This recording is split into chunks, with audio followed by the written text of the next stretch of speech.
ገዳም እየተደበቀ አሁን 90% በሚገባ በተጨባጭ በሪፖርት ማቅረብ የሚችለው 90% መተናቸው በማዕከላዊ መንግስት በ4 ኪሎ ቁጭ ብሎ የሚመራው ኃይል ኦርቶዶክስ ተዋህዶ ቤተክርስቲያንን ጠል ነው። በመንግስት አቀናባሪነት ገዳማያንን ያጸዳሉ። ኢትዮጵያ ውስጥ አይኮኒክ የሆኑ ሰዎች የሚገደሉት በአጠቃላይ በመንግስት ቁማር ነው። እንዴት አድርገው ነው ግን ይገደሉ? አገዳደላቸው አባቶችን እንደው ሲገድሏቸው በረከታቸው ይደርብንና በዚህ ነው በዚህ። ሰላም ጤና ይስጥልኝ ወደ ተከበራችሁ የኢኦቲ ሪአክቲቭ ሰዎች ደምቃችሁልኝ በአዲስ ቪዲዮ ተመልሼ መጥቻለሁ። በዚህ ቪዲዮ የምንመለከተው እንደማይት የደዙሩ ፋይል ያለው ነገር በሙሉ ግልጽ አድርጎ በጋር ነግሮናል። እውነት የተወደነ ያለነው በማን በኩል ነው? በመንግስት ነው ወይስ በቤተ ክርስቲያን አባቶች ነው ወይስ እኛችን ራሳችንን የጎደነ ያለነው? የዝቋላ አባቶች በማን ምክንያት ነው የሞቱ ያሉት?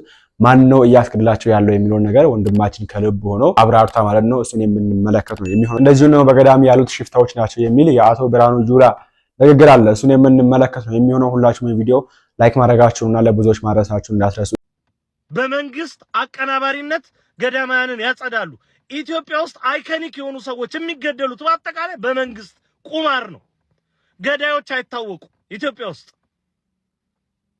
ምናልባት ለምሳሌ ለመጥቀስ ያክል ምናልባት ለርዕሳችንና ለአጀንዳው ባይመጥን ኢትዮጵያ ውስጥ ይሄ ሰውዬ ከተሾመ ጊዜ ጀምሮ የተገደሉብን አይኮኒክ የሆኑ ሰዎች በሀገርም ደረጃ በሃይማኖትም ደረጃ የሚታወቁ ሰዎች ገዳያቸው ማን ነው? ይታወቃሉ? የገሌ ተብሎ ተጠርቶ ተጠይቋል ወይ?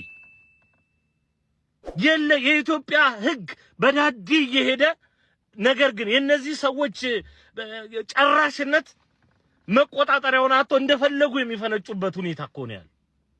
ይታወቃል። የሰዓረ መኮንን ገዳይ ይታወቃል። የአምባቸው መኮንን ገዳይ ይታወቃል። የሃጫሉ ሁንዴሳ ገዳይ ይታወቃል? አይታወቅም። ተውት እዛ ውስጥ አሁን እኔ እንደውም የማይመለከተኝ ውስጥ ገባው። በቤተ ክርስቲያን ጉዳይ እስካሁን ስንት አይነት አብያተ ክርስቲያናት ነው እንደ እሳት የነደዱት? እሳት ሆኖ ነው የነደዱት። እሳት አይደለም ያነደዳቸው። ገዳማያን አባቶቻችን ከአጽናፍ እስከ አጽናፍ ሲታረዱ በደብረ ኤልያስ በአንድ ቤተ ክርስቲያን ውስጥ ያ ሁሉ እልቂት ሲፈጸም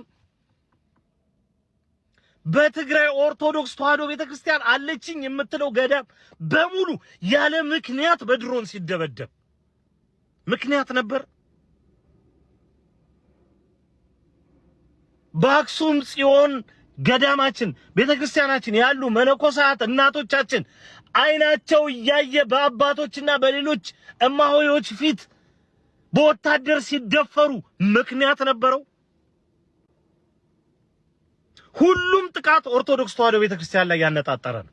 ይችን አማናዊት ቤተክርስቲያን ለማሸማቀቅ የሚደረግ ሳር እየተከሉ ሰው ማጨድ፣ ዛፍ እያጸደቁ ቤተክርስቲያንን ማጥፋት። ቤተክርስቲያን እኮ ቀድማ እናንተ ዛሬ ኮሪደር ልማት የምትሉትን የጀመረች ለኮሪደር ልማት ተብላ ልትፈርስ አይደለም። ኮሪደር ልማት ከሷ ኤክስፒሪየንስ ሊወስድባት የሚገባ ቤተክርስቲያን ያለች። ዛፎች የመላእክት ምሳሌዎች ናቸው ለቤተ ክርስቲያን። ዛፍ ያለ ምክንያት አይቆረጥም። ሲነካ ሌላ ተጨማሪ በጣም የገዘፈ ምክንያት መኖር አለበት። ያንን ያስተማረችን ቅድስት ቤተ ክርስቲያን ተፈታትነህ አንተ ዛፍ ልተክል እሷን ታጠባል። የገዳም አባቶች አጥብቀው ስለሚሞግቱ ስለአንተ አላዊነት አብዝተው ያንን በህቡ ተረድተው ስለሚጸልዩ ገብተህ የብሔር ታርጋ እየሰጠ መሸክሸክ ይሄ ነውር ነው። ይሄ ኃጢአት ነው። ይሄ እግዚአብሔር ከሰማይ አይቶ ፍርድ የሚሰጥበት ጉዳይ። እናዝናለን። ሌላው ልቀጥል። በጣም አስገራሚው ነገር አትንኩም ብሎ የሚሞግት ሰው ሁሌ አሸባሪ ነው። አታድርጉ፣ ይሄን አትሁኑ ብሎ የሚል አሸባሪ ነው። አይታችኋል። እስከ ዛሬ የታሰረ ሰው በአጠቃላይ የሚታሰረው ቢሃይንድ አንቀጽ ጠፍቶ ነገር ተፈልጎ ያያዘ ልደታ ቢታሰር አንቀጽ ጠፍቶ የሚከሱበት አጥተው ስንት ጉድጓድ ውስጥ ገብተው፣ ብሩኮዳ ቢታሰር እንደዛው፣ ልጅ ቢኒ ቢታሰር እንደዛው፣ ፓስተር ቢኒያም በቀድሞ ስያሜ ቢታሰር እንደዛው። ይሄ ሁሉ ነገር የሚሆነው ቤተክርስቲያንንና ልጆቿን ለማዳከም ነው። የለም ህግ የለም አንቀጽ የለም ቤተክርስቲያን ልጆቿ የሚከሰሱበት አንቀጽና ስርዓት የለም። አሸባሪ ተብሎ ተጎተተ ትገባል። እንደሰማችሁ ነው እንግዲህ ያለው መረጃ ወንድማችን በዚህ መንገድ የተናገረ ነው የሚገኘውና ትልቁን ላይ ወደ መጨረሻ አካባቢ ማሰማችሁ ነው የሚሆነው። ከዛ በፊት ግን ወንድማችን ደዙ ፋይዋስ ብሎ ነበርና በትግራይ ያለው ወደ ሰሜን በኩል ያሉ ገዳማት ሲቃጠሉ በድሮን ሲደበደቡ ምክንያቱ ምንድነው የሚል ነገር ጥያቄ አንስቶ ነበርና ራሱ መልሷል። ደግሞ ወንድማችን ምክንያት የተባለው እንግዲህ አቶ ብርሃኑ ጁላ በገዳም ውስጥ ያሉ ሽፍታዎች ናቸው ብሎ የተናገሩት አንድ ቪዲዮ አለ። እሱን አሰምቶ ነበርና በዛ በኩል ስለዚህ ቋላ ስላነሳ እንመክረሱን ቪዲዮ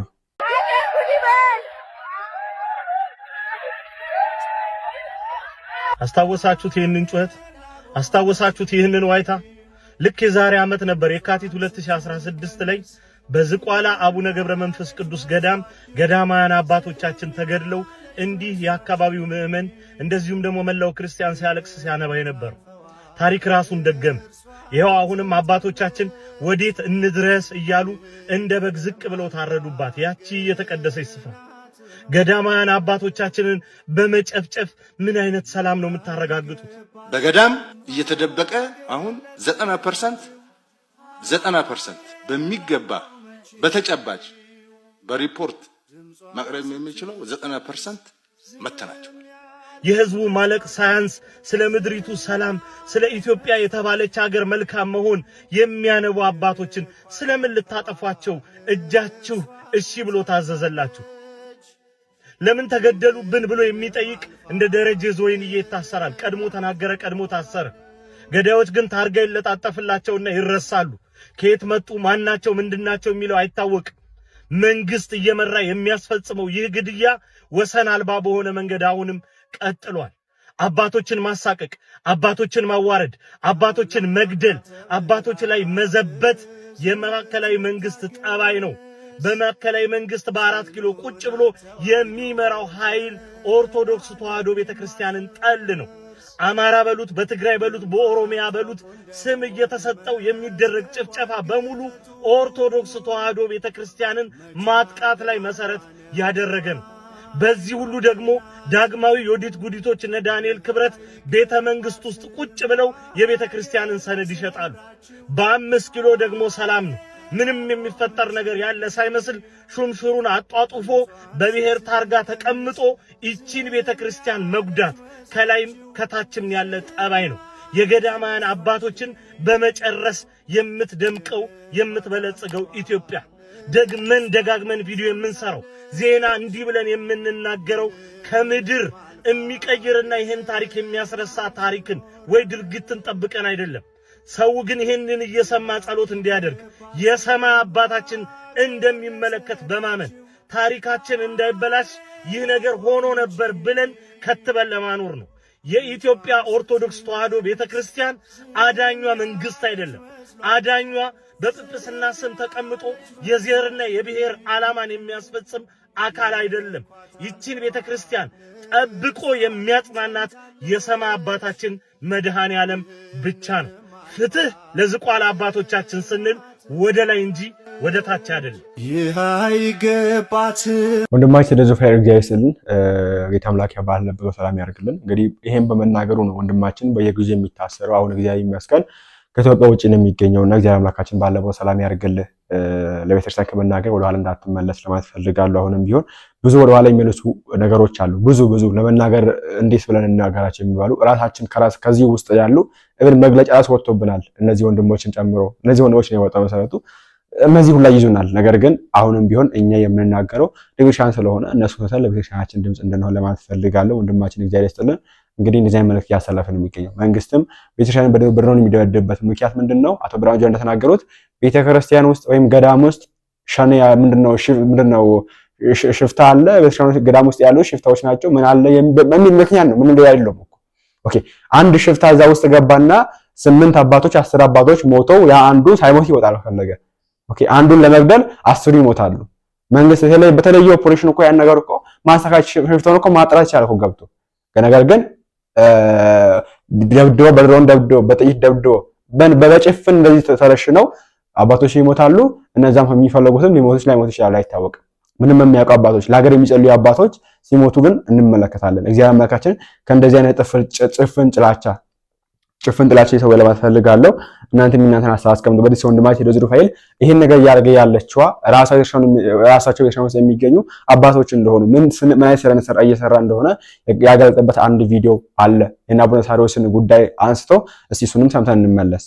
ድል እንኳን እንስጥ እንኳን እንደው ድል ሰተን ዝም እንበል እንኳን ብንል እንዴት ዝም እንበል? እኔ ወስኜ ነበር። በቃኝ። ከዚህ በኋላ የሚደገም ችግር እንጂ የሚፈታ ችግር የለም። አንናገር፣ በቃ ይቅር።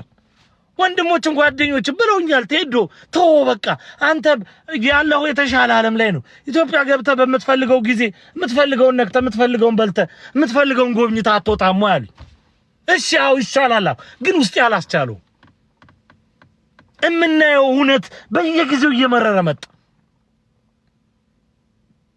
በየጊዜው በየሁኔታው መልክ እያሳመሩ ፓርላማ ላይ አፍ እየከፈቱ እንዴ ህዝብ ተወካዩን እንኳን እኮ አያከብርም እኮ ማከብር እናንተ እንደዚህ እናንተ ይሰራል፣ ጠቅላይ ሚኒስትሩ እንደዚህ ያደርጋል፣ እንደዚህ ይፈርሳል፣ እንደዚህ አናት ይፍረስ። መድኃኔዓለም ይቆጣጠር። ይችን ቤተክርስቲያን አፍርሰ የምትገነባት ሀገር የት እንደምታደርስ እናያለን። በእውነት በጣም እኮ ነው የሚያሳፍረው፣ አንገት የሚያስደፋው።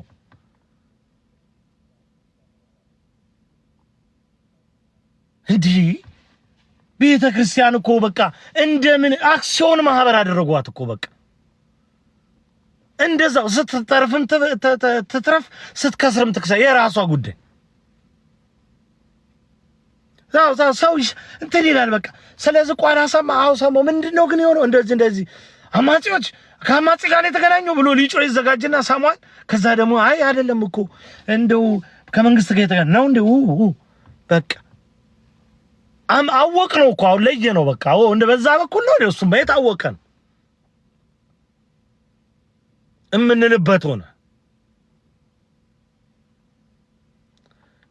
እግዚአብሔር አምላክ ከልባችን ላይ የማይሆንን ሐሳብ ፍቆ ቤተክርስቲያንን ያንግስልን።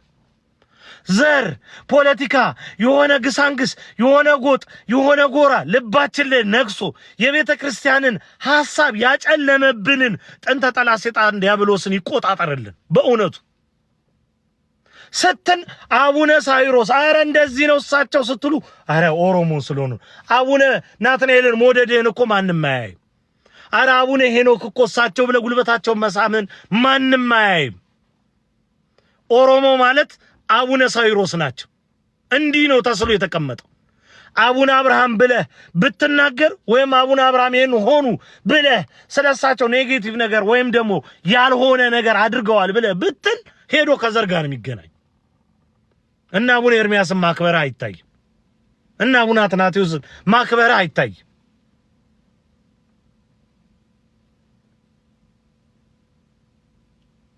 እግዚአብሔር አምላክ በቸርነቱ ልቦናችንን ይቆጣጠርልን። ይቺን ቤተክርስቲያን እየቀናን ልባችን ላይ ትክትክ ያለ ፍቅሯ እንድንኖር እግዚአብሔር ያስችልን። ያንን ሁኔታ እግዚአብሔር አምላክ ይፍጠርልን። አልተቻለም። ዝም ማለት አይቻል፣ መናገር አይቻል፣ መታው እንጃ ምን አይነት ነገር ውስጥ እየገባ እንደሆነ ሳስበው እኔ በጣም ያስደነግጠኛል። ተቋማቶቻችን የሆነ ነገር ይሁኑ ብላችሁ ስትሉ ተፈራርሞ ያፈርሷቸዋል። አንድ የተሻለ 1 2 3 ብለን ብዙ መጥቀስ እንችላለን። ሁለቱም ማንሳት ካለብኝ ማህበረ ቅዱሳንና የወጣቶች ህብረት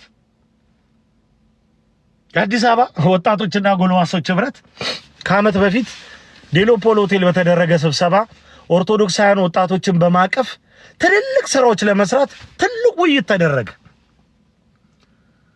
ትልልቅ ባለሀብቶች ፍላጎታቸውን አሳዩ። በቃ ይሄ በጣም የሚገርም ተቋም ነው፣ መጠናከር አለበት ተብሎ ከዚህም ከዛም አስተያየት ተሰጠ።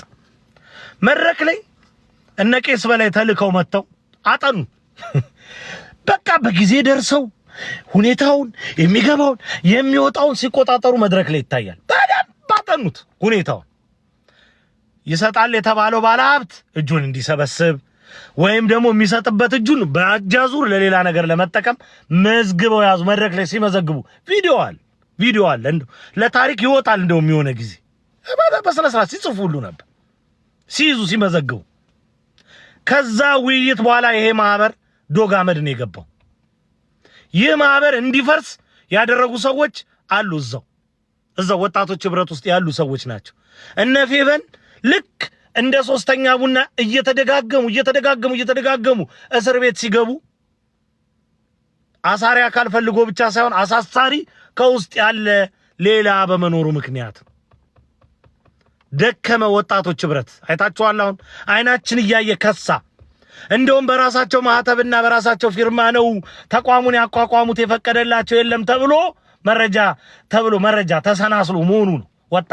ድጋሚ እነ ፌቨንን ለማሸማቀቅ ሄዱ። ማህበረ ቅዱሳን ትንሽ ባለችው ነገር የሚጮህ በገጠር በከተማ ያለውን ነገር እየለፋ ለቤተ ክርስቲያን ለማምረት የሚችል ተቋም ነበር። በምን ያህል መጠን ነው አፉ እንዲታሰር እየተደረገ ያለው? አንዴ ሚዲያውን ሲዘጉበት፣ አንዴ እየሄዱ ሲያስፈራሯቸው ቢሮ ድረስ፣ አንዴ አቅርበው ወዳጅ አስመስለው ከዓላማቸው ሊያዘናጓቸው ሲሞክሩ ስንት ነገር ሆነ። ትላንት ለኢንተርቪው ሲያስጨንቋቸው ለነበሩ ለኔታ ይባቤ እንኳን ድምጽ መሆን አልቻሉ። ተሳስረው ቁጭ የወጣቶችና ጎልማሶችን አፈራርሰው እነሱ ተፈራርመው ሌላ ነገር ይሰራሉ። ለመልክ አብረው ይታሰራሉ። ለመልክ ቢሃይንድ ሌላ ስራ ነው የሚሰሩት። ጉንጎናው ከጀርባ ምንም መፍረት የሚባል ነገር የለም። ምንም ሲበሉ ሐላል ሆኗል። አሁን እነ ዳዊት ሮቶ ከመንግስት ሹመኞች ጋር ጓደኞች ናቸው። ከዛ በኋላ የቤተ ክርስቲያን አጀንዳ እስከ ቅዱስ ሲኖዶስ ድረስ ገብተው እየተሳደቡ እንደፈለጉ ይቀይሩታል። እየተሳደቡ ነው የሚቀይሩት። ያለፈው የጥቅምት ወር የሲኖዶስ ስብሰባ ላይ አቡነ አብርሃምን እጠብ አድርጎ እየሰደበ የሲኖዶስን ሐሳብ አስቀይሮ ወጣ። በአዲስ አበባ ሀገረ ስብከት የሌብነት ጉዳይ ኃይለኛ የጋንግስተር ግሩፕ ነው ያለ የተደራጀ በቃ አይነኬ የራሱ ጎረምሳል ከፈለጋችሁ ፊት ለፊት መሳሪያ አውጥቶ ይደቅንባል ሊጠጣችሁ ሁሉ ይችላል። ከመስቀል ይልቅ መሳሪያ ይዞ የሚዞር ሹመኛ ወረዳ ቤተ ክህነትን እየመራ ሰውነቱን እንደዚህ አጥግቦ ደረቱን ነፍቶ እቀጠቅጣለሁ የሚል በጸሎት ቤተ ክርስቲያንን ሊያቀና ይገባል ብላችሁ የምታስቡት በጦር መሳሪያ የሚደራጅ አካልን ታቀፈን አባቶች ቀናያን አባቶች ከመናገር ይልቅ አንገታቸውን ወደ ቀኝ አዘንብለው የሚያዳምጡባት ቤተ ክርስቲያን ሆነች። ቤተ ክርስቲያናችን ዘዋሪው ከታችን አንቀሳቃሱ ከታችን አባቶቻችን ተሳቀው እንዲኖሩ ተሳቀው እንዲመጡ እንዲሄዱ አይታችኋል። አንዳንድ ብፁዓን አባቶች አይመጡም እኮ የሲኖዶሱን ስብሰባ አይገቡም። በቃ በምችለው ይችን ሰርቼ ልለፍ ባይዘው የሚገባችሁ ቦታ ማትገኙ ተስፋ በመቁረጥም ነው። አንዳንዴ የሚገባችሁ ቦታ እኮ ነው። ካልተገኛችሁ ወይ ተስፋ ቆርጣችኋል ወይ ንቃችኋል ነው። ነገር ግን ብዙ አባቶቻችን ተስፋ ቆርጥ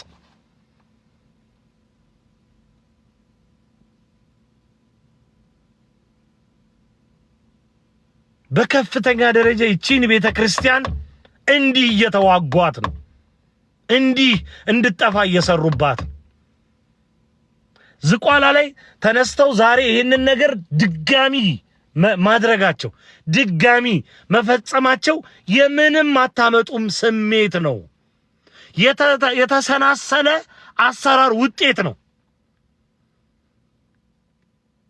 ዳንኤል ክብረት ይቀምራል፣ እዚህ ውስጥ ያሉ ያስፈጽማሉ፣ ከታች ያለው መነኮሳት፣ ካህናት፣ ዲያቆናት ይገረፋሉ፣ ይሰደዳሉ፣ ይገደላሉ። ችግር የለም።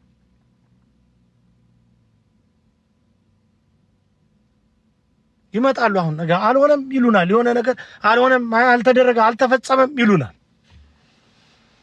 በዚሁ ደረጃ አድበስብሰውን ያልፋሉ። ብዙ ጉዳይ እንደዛ አድርገውን ያውቃሉ።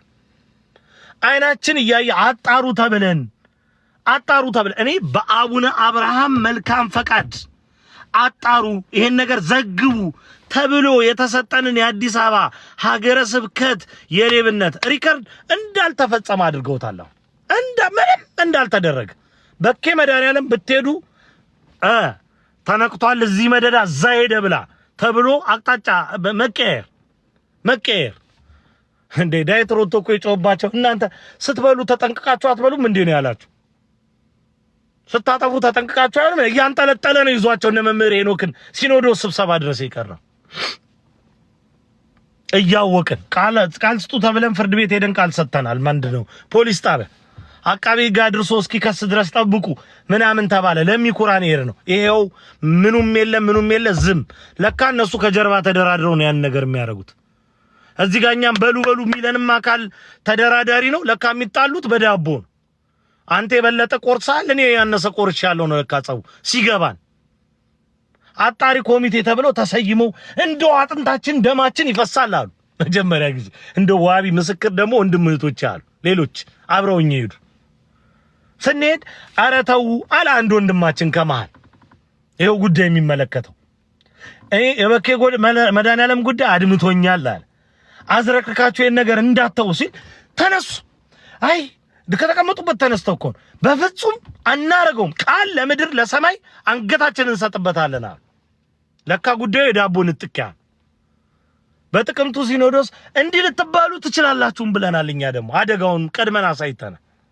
አይ ግዴላችሁም እንዲህ ልትሆኑ ትችላላችሁ፣ በኋላ ኃላፊነታችሁ ሊነጠቅ ይችላል። ብንነጠቅም ተነጥቀን አንተውም አሉ። እመብርሃን ምስክሬ ናት። እንደዛ ብለው ካሉ በኋላ ድጋሚ እንትን አሉ። በቃ ሲኖዶስ ይሄን ብሎናል ብለው ተውት። ትተውት የተውበት መንገድ ግን ድርድር፣ ከጀርባ የተደረገ ድርድር። እንዲያርገን ብንሰራ እንዲህ ብንሆን ተባሉ፣ ተደራደሩ። እኛ ስንጠይቅ ምን ነው ወደኋላ አላችሁ ተዋችሁ ትሳየን ነገር አልተውነውም ይሏቸዋል። ከዛ ያለው አንዱ ሰውዬ ቴዶ ዘሩፋኤል ሞኝ ነው። ሰነድ አጠፋ። የበኬ መድኃኒዓለምን የባንክ ስቴትመንት ሙልጭ አድርጎ ከዋትስአፕ ያወራነውን አጠፋው። አባቴ ቴዶ ዘሩፋኤል ግን ቀርቅሮ ቁጭ አድርጎታል። ግድ የለም ማንም አይወቀው። እኔ ለልጅ አስተላልፈዋል። እንዲህ ተፈጥሮ ነበር። አንተ እንደዚህ አቱን ብዬ ልጄን መክርበታል። ቢጠፋ እንደዛ አድርገው ቁልጭ። ብዙ ጊዜ ቤተክርስቲያን አፍ ይከፈታል አይደል? ያም አፉን ይከፍታል። ፓስተሮችም ምኖችም መጋቢ ነን የሚሉ እዛ ሰፈር ያሉ ነብይ ነን የሚሉ አፋቸውን ይከፍታሉ አይደል?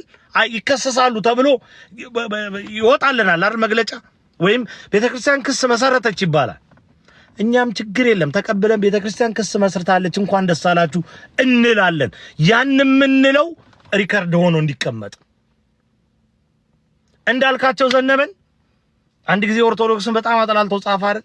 ይከሰስ ብለን ስንጠይቅ ሆ ተንጫጭተው ላኩልን እንቱን ዝርዝሩ። ይሄው ከሰናል ብለው አሉን። ለምን? የአዲስ አበባ ሀገረ ስብከት ጉዳይ ላይ እንድንጮህላቸው በዚህ በኩል ቀብድ መሆኑ ነው ጮኸቱን እንድንጮህ ማለት ከዛስ ይሄ ጉዳይ ሲከስም አብሮ ተረሳ። የላኩልኝ እኮ ድራፍት እኮ የዝም ብሎ ኮምፒውተር ላይ እንትን ያለ ማህተብ የሌለው ምናምን ድራፍት። በቤተ ክርስቲያን ክብርና ልዕልና ላይ እንዲህ የሚዘብቱ ሰዎች ነው ያሉት አሉ። የህግ ሰዎች በጣም የሚለፉ ቀናን ባለማዊ የትምህርት ዝግጅታቸውም በዚህ በህጉ ዙሪያ ያላቸው ዕውቀት በጣም መልካም የሆነ የሚለፉ ሰዎች አሉ። መልክ ደግሞ የሚሰሩዋል ህጉን ተሸክመው መልክ የሚሰሩ ለሚዲያ ግርማ ሞገሳቸውን ከረበታቸው እንደዚህ ህግ መስርተን እንደዚህ አድርገን ክስ መስርተን ገሌና አስገብተን ገሌና አስወጥተን ወላሃንቲ አንድ እኮ አይሰሩ። ከዛች መግለጫ በኋላ የከሰሱበትን ወረቀት ዞር ብሎ ያዩት። አንድ ሰው ታስሮ አይታችሁ ታውቃላችሁ? አንድ ሰው የሚመጥነውን ይህንን የክብረነክ ድርጊት ፈጽሟል ይህንን ነገር በእንደዚህ አይነት መንገድ እንትን ሆኗል፣ እስቲ አይ ግድ የለም በህግ ይቀጣ ተብሎ የተቀጣ ሰው አይታችሁ ታውቃላችሁ? አንድ ሰው የለም። አንድ ሰው አታገኙ። ሲገባም ተሞሽሮ ምናምን ነው ተመልሶ እንዲወጣ የሚደረግ። ሌላው ሲሆን እንዴት ሆኖ ነው ጓደኞቻችን በረሃ ለበረሃ ተንከራተው የመጡት? ስለ ቤተ ክርስቲያን ስለቆሙ ስለምንም አይደለም። እነ ልጅ ቢኒ እስር ቤቱ ሬት እስኪላቸው ድረስ ሆነው የወጡት ግን ለምንም አይደለም። ለቤተ ክርስቲያን ክብር ለምን ብለው ስለጠየቁ። ለምን ብላችሁ ስትጠየቁ 3 ወር ትታሰራላችሁ። ቤተ ክርስቲያኒቱን የሚያቆሰምን ነገር ስትናገሩ 3 ሳምንት ታስሮ በ4ኛው ሳምንት ይለቀቃል። የሚታሰረውም እኮ ቤቱ ሊሆን ይችላል።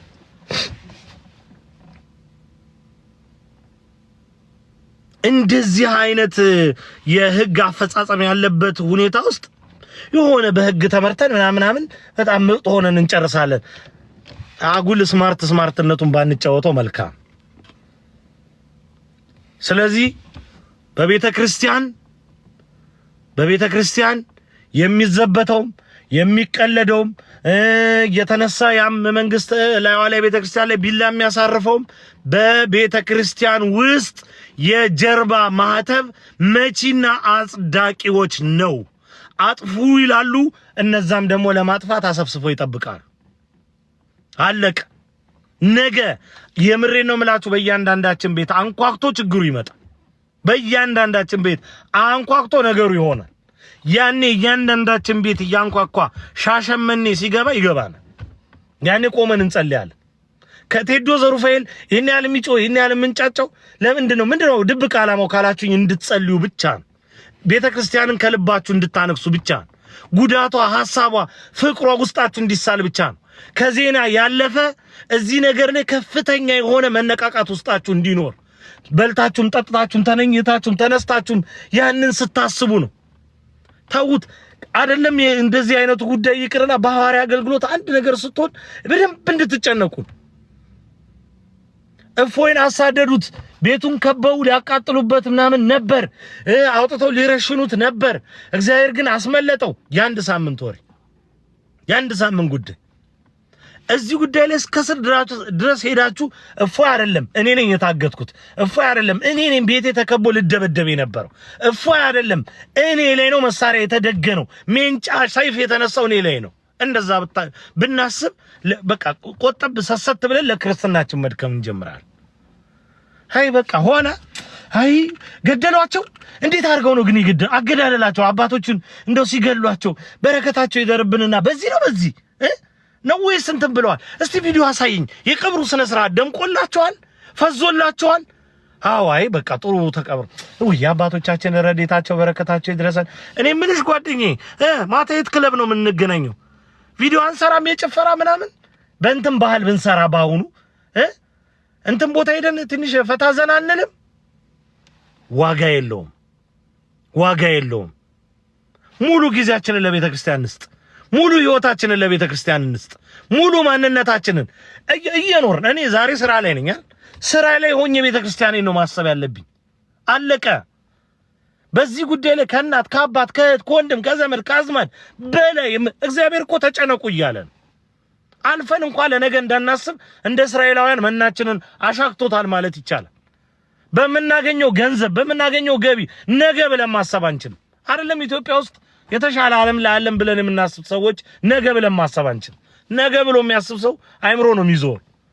ነገ ብለን ማሰብ እንድናቆም እግዚአብሔር እኮ ጋርዶናል። በቃ አለቀ። ዛሬ 20 ሺህ ብር ቢኖር 10 ሺህ ልቆጥብ ብትል በነጋታው በረሃብ ትሞታል። አለቀ። በዚህ ሁኔታ እግዚአብሔር በመካከላችን ላይ ቆሞ አረ ጊዜውን እዩት፣ ነገሮችን እዩ፣ ከልባችሁ ሁኑ እያለ እየመከረን አንመከር ብለናል። እውነት ነው። ከዚህ በላይ እኮ እኛ ግፍ የለብንም። እንደኛ እኮ ሰባት ካት የለም።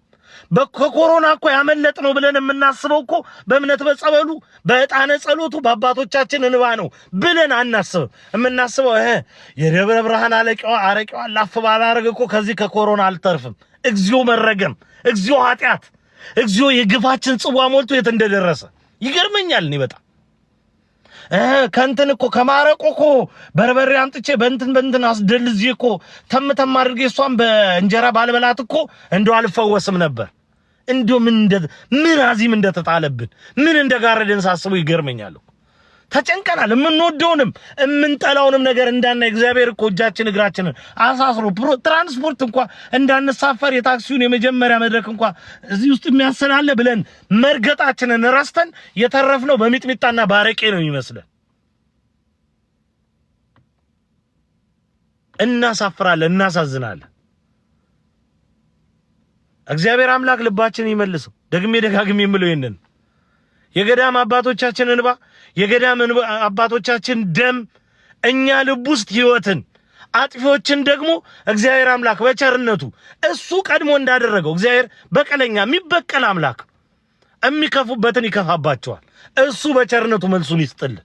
እንደሰማችሁ ነው እንግዲህ ወንድማችን ቴዶ ዘሩፋኤል እግዚአብሔር ይስጥልን። በጣም ከልቡ ለእግዚአብሔር ቤተክርስቲያን የሚቆረቆር ወንድማችን ነው። እግዚአብሔር አምላካችን በድጋሚ ባለው ሰላም ያርግልን። ሁላችንም እንደዚህ ማሰብ አለብን ብዬ አስባለሁ። በተረፈ ግን ጸሎት እናድርገው ያንመለስ ሌላውን ከንቱን ነገር እንተውላት ፈልጋለሁ። አስቀድማችሁ ጽድቁና መንግስቱን ፈልጉ እሹ ሌላ ሁሉ ይጨምራል የተባለውና ወደ ጽድቁና ወደ መንግስቱ ወደ ቤተክርስቲያን እንቅረብ ማለት ፈልጋለሁ። እናንተንም ማሳስቀምጡበት ቀጣይ እንግዲህ አዲስ ነገር ስላለጀላችሁ የሚቀርብ ነው የሚሆነው። በዝቋላ ላይ የተፈጠረው ነገር ምንድነው አሁን ላይ የሚሆነው ነገርና የሞት አባቶች ስንት ናቸው? ማንስ ተገደለ?